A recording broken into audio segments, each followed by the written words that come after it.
Kamalapur rail স্টেশনে আছেন সহকর্মী রাশেদ আনিস, আরো খবর নিয়ে যোগ দিচ্ছেন আমাদের সাথে।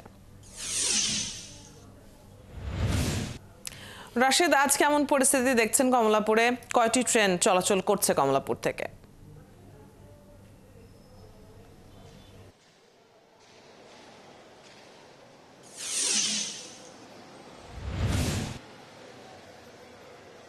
অদিতি, সকাল থেকে কিন্তু আমি এখানে আছি এবং আজকে কিন্তু যাত্রীদের চাপ কিন্তু আমরা দেখেছি যে যাত্রীদের আনাগোনা মুখর ছিল বা পদচারণায় মুখর ছিল কিন্তু কমলাপুর রেল স্টেশন। ঈদের দ্বিতীয় দিন উপলক্ষে দ্বিতীয় দিনের বিবেচনায় কিন্তু আমি বলবো যে মোটামুটি যাত্রীদের চাপ অনেক বেশি ছিল বলা যায়, কারণ অনেকেই আসলে ঈদে বাড়ি যাচ্ছেন, আবার অনেকেই কিন্তু ঈদ করতে ঢাকায় আসছেন, আবার অনেকে ঘুরতে আসছেন, সেরকমভাবে কিন্তু যাচ্ছে।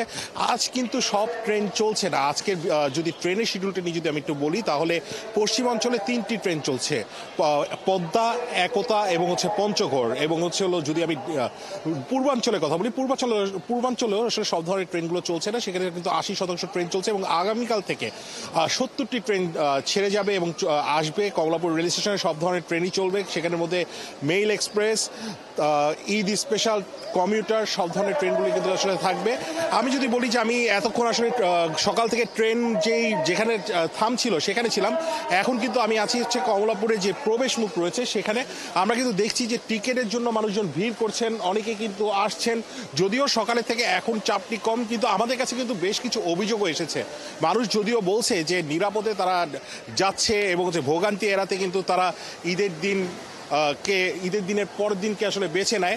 আমি তারপরে দুই একজনের সাথে একটু কথা বলবো, সেই দুই একজনের কাছ থেকে আসলে আমি একটু জানার চেষ্টা করব যে আমাদের সাথে অনেকক্ষণ ধরেই তারা কিন্তু অভিযোগ দিচ্ছিলেন। আপনি অভিযোগ দিচ্ছেন ব্ল্যাকে ট্রেনের ব্যাপারে, যে ব্ল্যাকে টিকিট বিক্রি হচ্ছে এবং 45 টাকার টিকিট 100 টাকা আছে। তারা কি ধরনের সমস্যা? 100 টাকা। ব্যাপার হচ্ছে যে আমরা জয়দেবপুর, টঙ্গী এবং এয়ারপোর্ট কাছাকাছি যে যাত্রীগুলো আছে তারা স্ট্যান্ডিং টিকিট ব্যবহার করে থাকি আমরা। তো এখন স্ট্যান্ডিং টিকিট আমাদের এটা 45 টাকা এটার দাম হচ্ছে। সেখানে তাদের কাছে আমরা যখন টিকিটের জন্য কাউন্টারে গেলাম, দেখি কাউন্টার বন্ধ। পাশাপাশি তারা মেশিন দিয়ে কাটছে, দাঁড়িয়ে যে স্ট্যান্ডিং টিকিটগুলো কাটছে। আমি তাকে বললাম যে আমাকে একটা টিকিট দেন। তো তখন সে আমার কাছে 100 টাকা চাইলো। আমার কথা হলো 45 টাকার টিকিট আমি কেন 100 টাকা দিব?